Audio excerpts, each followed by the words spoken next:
Band চালিয়ে যাওয়াটা কি প্রচণ্ড কঠিন? মানে কেন ব্যান্ড ভেঙে যায় বারবার? রকন দেখেছো নিশ্চয়ই। রকনের গল্পর কিছুটা ক্যাকটাসের ওপর বেস করে, কারণ রকনের যে চিত্রনাট্য করেছিল আর কি পূবালী চৌধুরী, পূবালী আমাদের খুবই কাছের বন্ধু ছিল। ইনফ্যাক্ট আমাদের যে বেসিস্ট তার সাথে প্রেম করতো।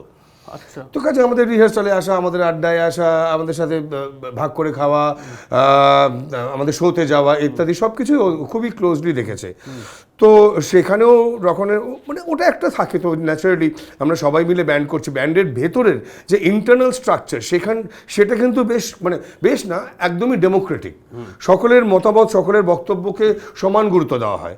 কিন্তু বাইরে থেকে দেখতে যে বা যারা ভোকালিস্ট তাদেরকেই, মানে চন্দ্রবিন্দু মানে উপল অনিন্দর ব্যান্ড, মানে চট করে কেউ সুরজিতের কথা বলবে না এরকম। তো সেইটা তো তাদের মনের মধ্যে একটা কষ্ট হয়।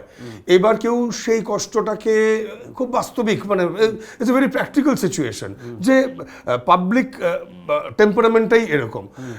তো কেউ যদি সেরকমভাবে জিনিসটাকে খুব স্মুথলি কুললি অ্যাকসেপ্ট করে নেয়, তার কোনো সমস্যা হয় না। আবার কারো সমস্যা হয়েও যায়, এবং সমস্যাটা থেকেই যায় তার মনের মধ্যে, এবং কোনোদিন কোনো প্রসঙ্গে হঠাৎ করে স্পার্ক দিয়ে ওঠে আর কি।